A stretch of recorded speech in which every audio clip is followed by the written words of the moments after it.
va a pasar con tu dinero si no aprendes bien lo siguiente. La realidad es que no necesitas carrera para saber de finanzas. Las fuentes que utiliza son libros como Padre Rico, Padre Pobre. En este caso, al final de sus 20 años, tú terminarás pagando alrededor de 4,5 millones de pesos y se les olvida casualmente que la gente come o que la gente tiene que pagar otras cosas.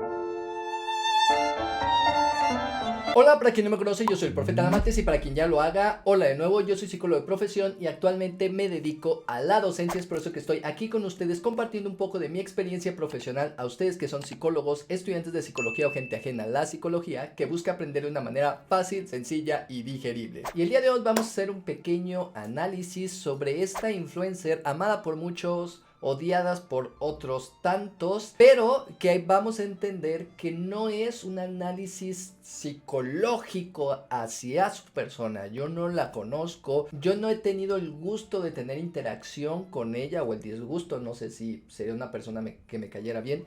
Desconozco totalmente si lo que muestra en redes es su personalidad o simplemente es parte de lo que tiene que hacer en redes sociales. Pero esto es a raíz de unos videos que me empezaron a aparecer en TikTok y empecé a ver a varios influencers o a varios creadores de contenido que empezaron a reaccionar a ellos. Y es que al parecer parte de su contenido que quiere aportar al mundo o quiere ayudar a algunas personas, pues es ayudar con temas de educación financiera. Esto va a pasar con tu dinero si no aprendes bien lo siguiente. Y ojo, esto no es para desestimar y decir de que, oye, pues ahora vamos a criticar todo lo que hace, sino de que sí hay aspectos que brincan desde un análisis desde las ciencias sociales sobre lo que está haciendo. Y que si bien sus consejos pueden aplicarse, no necesariamente se van a aplicar a toda la población. Y esto va enfocado más a un tipo de público muy específico que tiene ciertos recursos. Lo que pudiera cuestionarse aquí es que su audiencia no necesariamente cumple con esas características, entonces avienta estos consejos de manera arbitraria, de manera general,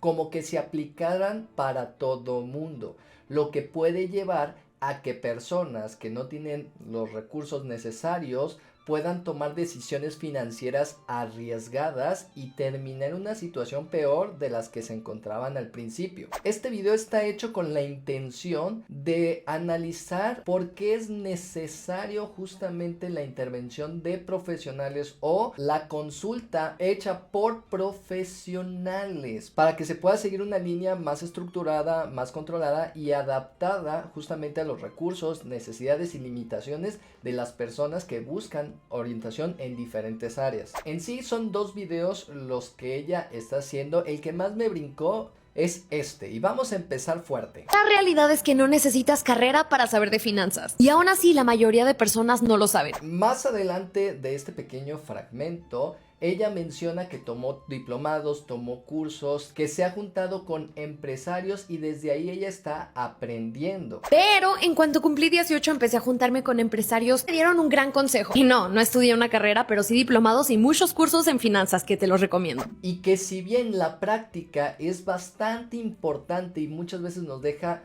muchos conocimientos sobre lo que se está haciendo en la realidad y de que debemos de adaptar las técnicas y teorías que nosotros vemos dentro de la carrera, esto no quiere decir que las teorías no sean funcionales y que la educación formal no sea suficiente. Y es que ella, al hacer este comentario de que ha tomado cursos y diplomados y que no se ocupa una carrera universitaria para poder hacer este tipo de cosas o para poder hablar acerca de estos temas, pues cae en lo mismo que a nosotros como psicólogos, que un dentista o que un arquitecto tome un curso de Gestalt, de constelaciones, de biodecodificación y se asuma como psicólogo cuando eso no tiene mucho que ver con la psicología y empiece a dar terapia, creyendo que porque tomó cursos ya está completamente capacitado para hacerlo. Y ojo, no demerito y no digo que no le ha funcionado a ella, pero no quiere decir que porque a ella le funcionó, a los demás también, porque ella tiene ciertas características que mucha de la gente que la sigue no necesariamente va a tener para cumplir al pie de la letra lo que está haciendo. Y es que al hacer esto, ella toma su propio testimonio para decir, es que esto funciona. Esto no es muy diferente a lo que en psicología social conocemos como sesgo del superviviente. Es decir, tomamos un solo caso de éxito para validar una creencia e ignoramos justamente todos los miles de casos que intentaron hacer lo mismo y fracasaron. Y ojo, no todos comienzan desde el mismo punto. Aunque todos estamos aquí en la tierra y a lo mejor las oportunidades están ahí, no todos van a tener acceso a esas oportunidades, o para poder tener acceso a dichas oportunidades, pues la verdad es que le van a perrear demasiado, y aún con ese esfuerzo muchas personas no lo van a lograr. Y aquí es donde se alimenta este mito de la meritocracia, del creer que si me esfuerzo muchísimo realmente voy a llegar a escalar en la jerarquía social o en esta jerarquía socioeconómica. Los datos nos arrojan que justamente muchas de las personas que nacen en la pobreza, por más que lo intenten, no van a poder salir de ella. Por tanto, tenemos que tener mucho cuidado a la hora de querer hacer una generalización. Y ojo, repito, esto no es un ataque personal, esto es simplemente aclaraciones sobre estas cuestiones y sobre todo explicar todos los procesos psicosociales que se enredan en este tipo de prácticas. Porque a la hora de dar estos consejos financieros no está haciendo algo distinto a todos estos vendehumos. Que ojo, las fuentes que utiliza son libros como Padre Rico, Padre Pobre. Piérdele el miedo a aprender. Compra libros, invierte en cursos, diplomados. Pídele consejos a personas que ya han logrado lo que tú quieres. Que este es como el libro de los estafadores. No estoy diciendo que esta chica lo sea. Simplemente estoy diciendo que ese libro es una red flag si realmente quieres hacer dinero. Porque no pasa de ser un libro de motivación personal, ¿sale? Que tiene ciertos rasgos de clasismo, que olvida como las estructuras sociales y te hace ver que lo único que necesita el sujeto es cambiar su mentalidad. Y entonces, que haya malos trabajos, que haya desigualdad social, que haya violencia, que haya un desmadre político, no tiene nada que ver con que tú o yo no podamos salir de nuestro estrato socioeconómico. No. Es porque pensamos como pobres. Y no, con eso no quiere decir que, ay, entonces tírate al suelo y lamentate de que el gobierno no te ayuda y que el gobierno está mal y ya no trates. No, pues al final de cuentas tenemos que trabajar, pero teniendo en cuenta hay que ser más estratégicos y documentarnos y acudir con profesionales para que podamos trazar mejores estrategias adecuadas a nuestras necesidades y no simplemente creer que por esforzarme voy a lograr las cosas. Porque a ver, mucha gente que nace en una situación privilegiada, es decir, en familias de dinero, nacen donde sus familias ya tienen contactos empresariales y una estabilidad financiera que les permite tomar riesgos y despilfarrar el dinero, porque luego se dice justamente que no, que los pobres cuando tienen dinero se lo gastan en drogas, en alcohol, en un montón de cosas, pero no es muy distinto a los juniors, a los hijos de papá, que se gastan el dinero en drogas, en alcohol, en mujeres y en todo ese tipo de cosas. La diferencia es que ellos tienen un respaldo, una estabilidad financiera para poder despilfarrarlo, pero no es que justamente los hijos de gente rica pues tengan el mayor conocimiento sobre educación financiera. Para que veas que no soy envidiosa, te voy a decir cómo compré mi primer depa prácticamente gratis. A mí alguien me los enseñó y compré mi primer terreno a los 19 y mi depa a los 21. Es más fácil de lo que creo. Aquí hace un comentario de que se compró su primer depa o tuvo a su depa gratis y empieza una narrativa muy similar a este chiste que existe de cómprate 3 depas, vive en uno y renta 2 y se van a pagar solos, güey. Esa es mi imitación de Chico Fresa. Sí, tengo ya más de 30. Así hablaban los fresas en mi tiempo. Aquí hay dos problemas. Uno, esto es un hook, es decir, un gancho para que quieras quedarte más en el video, para que lo veas muchísimo más fácil de lo que realmente es. Y eso es peligroso porque hay que aclarar, no todo mundo que empiece a seguir estos pasos va a poder hacerlo. Y si se arriesga a seguir todo esto, como ahorita lo vamos a ver, va a haber muchas complicaciones, porque ella empieza a hablar acerca de utilizar las tarjetas de crédito para generar un historial crediticio bueno. Genera un buen historial crediticio, pero ¿cómo se hace eso? Te sacas una tarjeta que al inicio te van a dar muy poco saldo y no sé, yo le decía a mi mamá, oye, ¿necesitas comprar algo? Págalo con mi tarjeta. Ella me daba el dinero y ya después yo la pagaba. Y así el banco dijo, esta morra sí paga, préstale más. Y aunque estos son consejos buenísimos, de verdad, son buenísimos, hay que tener mucho cuidado porque esto puede llevar a que la gente se sobreendeude y termine debiendo más de lo que al principio, por esta idea de que tengo que estar gastando y luego estar pagando para que me den más dinero y luego gastar más dinero. Pero ojo, a mayor crédito que te den, también más gastos vas a tener y más deudas puedes llegar a tener, y que pueden llegar a un punto en donde realmente tu sueldo no te dé para poder pagar las cantidades necesarias para poder crear un historial para que tenga una cantidad grandísima. Un tema que se tiene que tocar también es el costo de los inmuebles, de las viviendas. No son baratas y ya no es como a lo mejor en los tiempos de nuestros papás o nuestros abuelos, que por 10,000 pesos te daban un terrenito y ya. Ahorita hay casas de millones de pesos y muy probablemente ya no bajen de 1,000,000 de pesos las casas, que cumplan con ciertas características para que puedan ser rentadas o para que puedas ponerlas como Airbnb, que el tema Airbnb también es otro problema que contribuye a la gentrificación. Tuve una pequeña consulta en donde me estuvieron explicando sobre un crédito hipotecario. Ahora, este departamento lo compré en una zona con un costo alto de rentabilidad. Y hay dos tipos de renta, habitacional y vacacional. Yo me fui por la vacacional porque se gana un poquito más. El mío es en la playa y gracias a Dios se ha rentado muy bien. Ella dice que se compró un departamento en la playa, ¿no?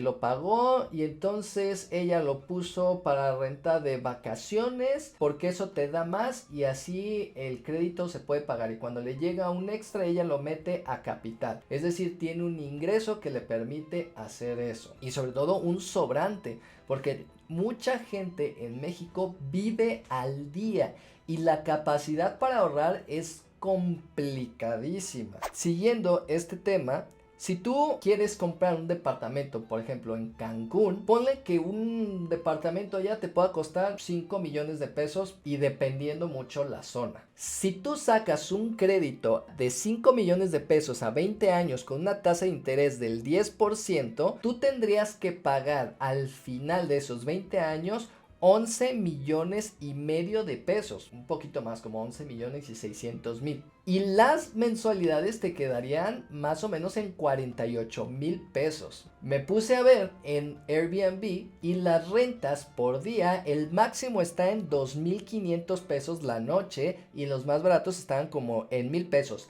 Departamento, y esto también tiene que ver en qué zona compras el departamento. Por tanto, si tú lo rentaras en el mejor de los casos a 2,500 pesos la noche, tú tendrías que rentarlo sí o sí cada mes 20 días. Esto quiere decir que a lo mejor en temporada de vacaciones puedas tener eso o los 30 días rentados y te pueda dar, y puede que en temporada baja no te dé nada o muy poco. Y si lo rentas en 1,000 pesos, pues tendrías que trabajarlo al mes 48 días. Pero ¿qué creen? El mes no tiene 48 días y menos febrero. Hay siempre esta probabilidad de que no completes el costo de la mensualidad y que tú lo tengas que poner de tu bolsa. Por ende tienes que tener un colchoncito que trabajando como mesero muy difícilmente vas a poder juntar. Te juro que para empezar a emprender no necesitas una fábrica ni los millones de pesos, pero sí necesitas empezar con un colchoncito, así que si no tienes nada, a empezar a trabajar de mesera un ratito y hacer tu ahorrito, o de cualquier trabajo que se te ocurra. Porque aparte recuerda que tienes una vida, tienes que comer, tienes que pagar renta, tienes que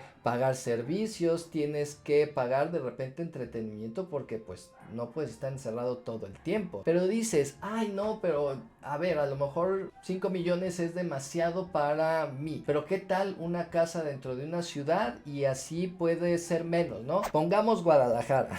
Comprar una casa te va a salir casi más del 1,000,000 de pesos. Digamos que vamos a elegir una casa de 2 millones que está dentro de un fraccionamiento. Lo vamos a poner a 20 años con una tasa del 10%. En este caso, al final de sus 20 años, tú terminarás pagando alrededor de 4 millones y medio de pesos y las mensualidades te quedarían como en 19,000 pesos. Aquí en Guadalajara, para que una casa te cueste 2 millones de pesos, no va a estar céntrica, no va a estar en cotos privados aquí residenciales o en zonas muy fresas. Vas a estar generalmente a los alrededores de la ciudad o a las afueras de la ciudad. Y las rentas, al menos en Guadalajara, están entre 6 a 10 mil pesos. Una vez más, dependiendo la zona. En caso de que sí puedas llegar a rentar esa casa, porque para rentar en Guadalajara no es como que me traes tu INE, te veo y digo, va, te la rento. Tienes que tener un montón de cosas, te piden hasta las joyas de la Virgen. Entonces, las probabilidades de que puedas rentar una casa, pues son complicadas, porque tienes que encontrar personas de confianza y personas que sepas que no se van a querer quedar con el inmueble, que no te quieran pagar la renta, porque pasa. Y hay mucha gente que se queda ahí y no los puede ni siquiera sacar por cuestiones que a veces ni entiendo. Tenemos muchísimos videos de gente que se queda en esas casas y que para sacarlos llevan a la policía o les dan sustos o qué sé yo. Pero entonces con ese nivel de costos, pues tú tendrías que poner de tu bolsa para poder pagar una vez más la mensualidad del crédito hipotecario. Y entonces si tú tienes que poner eso, ten en cuenta que los salarios en México son de alrededor de 8,364 pesos. Sin embargo, el promedio de salarios al 2024 de hombres entre 15 y 24 años, porque ella está diciendo que a sus 19 y 21 años ya había hecho grandes compras, es de los hombres 6,090 pesos y de las mujeres 5,310 pesos. Es decir, que con eso no alcanza ni para independizarse, para vivir solos, ni para poder pagar una renta en un lugar medianamente bueno. Y con esa cantidad y con ese tipo de sueldos difícilmente les van a soltar una tarjeta de crédito o un crédito hipotecario tan grande. El problema está en que si una persona se arriesga y dice, ay, no sé cómo le hice, pero me dieron este crédito, ponle tú que le otorgan el crédito y logra rentar la casa y sobre todo la logra rentar al costo de 19,000 pesos. Con eso le va a dar para que cada mes esté pagando esa mensualidad. Sin embargo, el rentar una casa conlleva algunas obligaciones, entre ellas el mantenimiento. Y si tú estás cobrando al ras lo que te están pidiendo en el banco, quiere decir que si hay desperfectos tú los vas a tener que poner de tu bolsa o decirle que sea a cuenta de renta. Sin embargo, pues al final de cuentas eso tú lo vas a tener que reponer para poder pagar esta mensualidad. Y ahora, compras la casa. ¿Qué pasa si hay un infortunio? ¿Sale? Que no puedas rentar la casa por X o Y razón. ¿Quién va a pagar esa mensualidad? Tú, ¿no? Y entonces no todo mundo tiene los ingresos para poder pagar lo que conlleva un crédito hipotecario. Ojo, esto no es para desalentar a las personas. Esto es justamente para hablar acerca de... Te hablan este tipo de gurús sobre que es fácil hacer dinero, cómprate un depa, ponlo en renta y se va a pagar solo, pero no te hablan de todos esos riesgos, de todos esos peligros, de todos los problemas que implica y de cómo pues la estructura social no da para que todo mundo lo pueda llegar a hacer. Dejan de lado muchísimos factores, ilusionando a las personas, elevando sus expectativas a una escala que muy difícilmente van a poder cumplir y llegan a tomar decisiones bastante riesgosas y todo por creer en estas falsas ilusiones. No te dicen que muchas de las personas que pueden llegar a hacer eso tienen un respaldo económico que les permite tomar esos riesgos y que si se equivocan o si fallan no hay problema porque tienen ese respaldo. Ya tienen una carrera como influencers y que cobran campañas, que monetizan en YouTube, que monetizan en Facebook, que dan sus conferencias, que tienen a lo mejor sus marcas personales y que eso les está generando dinero para decir, ok, yo puedo comprar una casa, sacarla a 20 años y pagarla en 10 años. Y que si no se renta en temporada baja, pues al final de cuentas yo voy a tener para poder estarla pagando. Y que si la pongo en renta, tengo un respaldo económico que me va a estar ayudando justamente a pagar el mantenimiento para que se siga rentando, y entonces las mensualidades para mí ya no representen un problema. Por eso les decía en un principio, este tipo de videos, contenido, va enfocado a un público muy específico, no a toda la población, porque luego se alienta este mito del emprendedor sin recursos, de que desde ceros o sin nada de dinero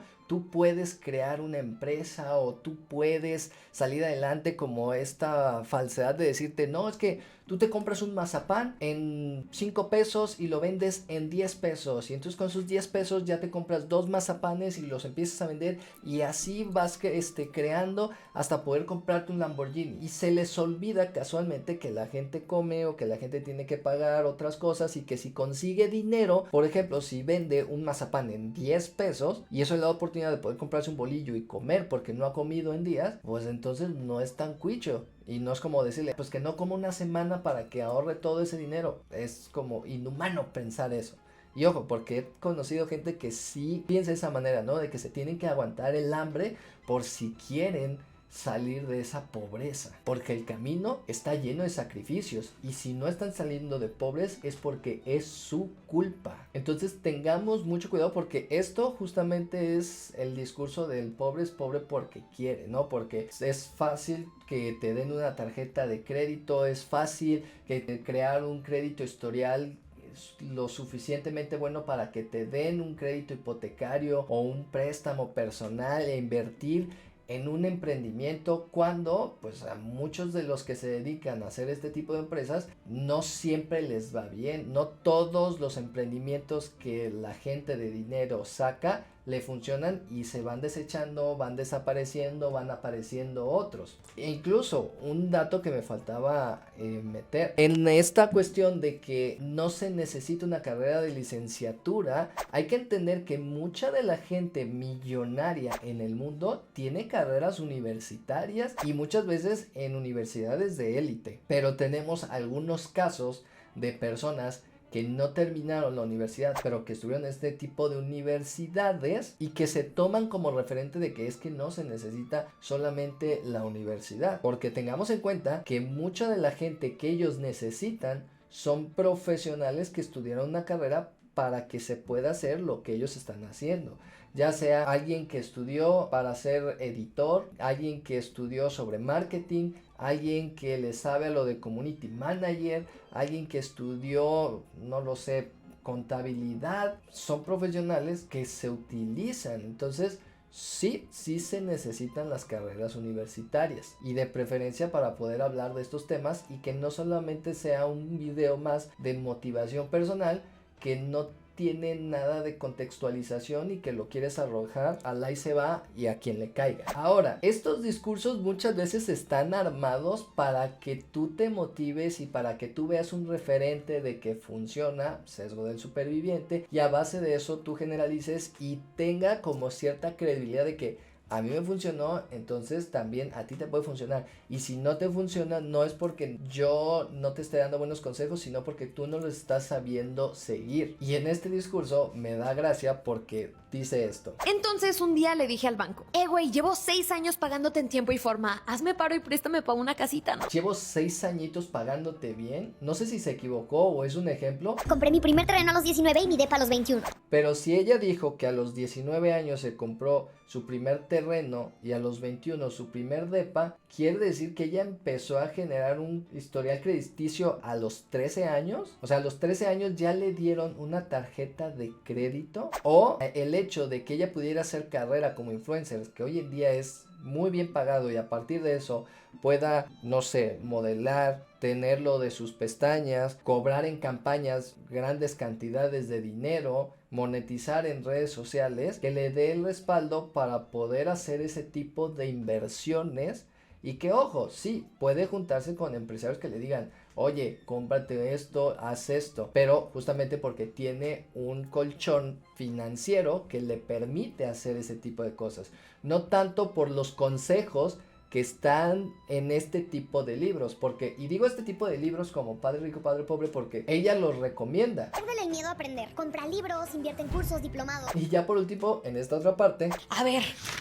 Mira, chiquilla responsable, ¿eh? Arre, pues ¿cuánto quieres? Unos cuantos melones, ahorita no los tengo, pero te los voy pagando de a poco. Ok. esto de que ahorita no los tengo, pero te los voy pagando, no es así de sencillo. O sea, tú no puedes llegar y al banco y decirle, dame unos cuantos millones y a ver de dónde saco. Se hace toda una evaluación, un análisis, a pesar de que te puedan ofrecer de que, oye, está este crédito hipotecario, analizan tu historial, analizan cuánto estás ganando, toman un montón de factores para determinar el monto que te pueden prestar que corresponda a lo que tú estás ganando. Y recordemos que pues los salarios no son muy buenos aquí en México. Por tanto, pues sí es una situación complicada para poder hacerlo. Y una vez más, esto no es para desalentar a la gente a que haga inversiones o a que compre casas o a que emprenda. Claro que lo pueden hacer, claro que lo deberían de hacer. Sin embargo, hay que documentarse, hay que acudir con profesionales que les puedan ayudar de mejor manera.